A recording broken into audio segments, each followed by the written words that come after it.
Bismillah. La pluie se mit à tomber vers 7 heures moins le quart. Neville la regarda de la fenêtre de sa chambre. Il n'avait pas revu Kay. Depuis le thé, il s'était évité avec soin. Le dîner ce soir-là fut morne et guindé. Neville rêvait, l'esprit ailleurs. Kay se montrait beaucoup plus réservé qu'à son habitude. Audrey avait l'air d'un sceptre glacé. Mary fit habitude Audrey que son habitude. Audrey avait l'air d'un spectre glacé, mais il fit de son mieux pour entretenir un semblant de conversation, un peu contrarié de constater que Thomas ne secondait pas ses efforts. Hurstall était nerveux et sa main tremblait quand il présentait les plats. Vers la fin du repas, Neville annonça d'un ton détaché qu'il se proposait d'aller à Easterhead après le dîner. « J'irai faire un billard avec Latimer. Surtout, lui commanda Mary, prenez la clé pour le cas où vous rentreriez tard. Je n'oublierai pas, merci. » Kay, qui bâillait déjà pendant le dîner et de façon parfois un peu visible, déclara qu'elle montait se coucher. Elle invoquait une migraine, elle remercia Mary, qui n'avait pas manqué de lui demander si elle avait des cachets d'aspirine, et quitta la pièce. Neville manipula les boutons de l'appareil de radio pour trouver un programme de musique.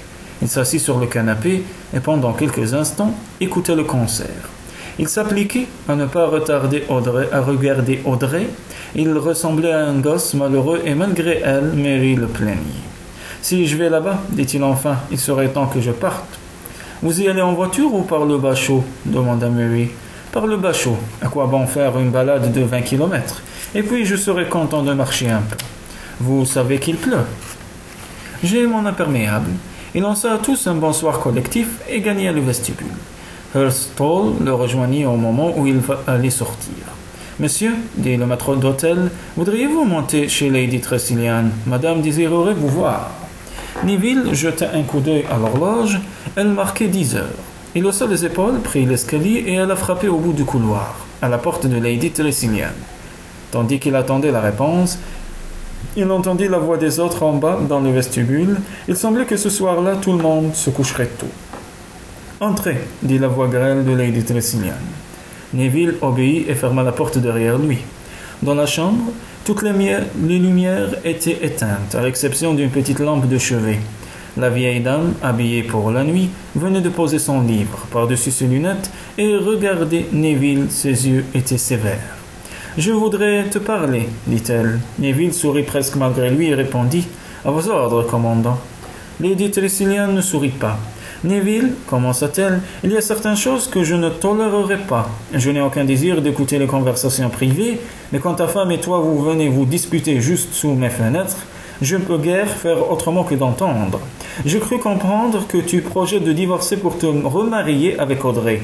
C'est là, Neville, une chose que tu ne peux pas faire et dont je ne veux plus entendre parler. » Neville se dominait avec effort. Sa réponse fut donnée d'une voix brève.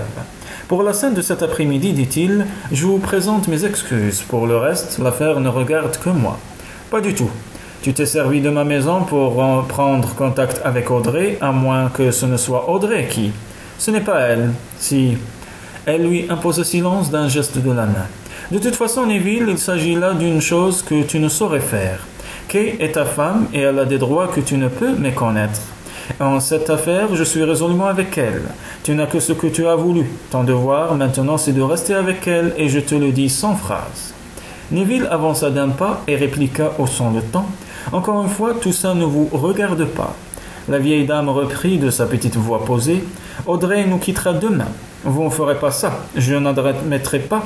Inutile de crier, Neville. Je vous répète que je ne supporterai pas. » On entendit quelque part dans le couloir une porte qui se fermait.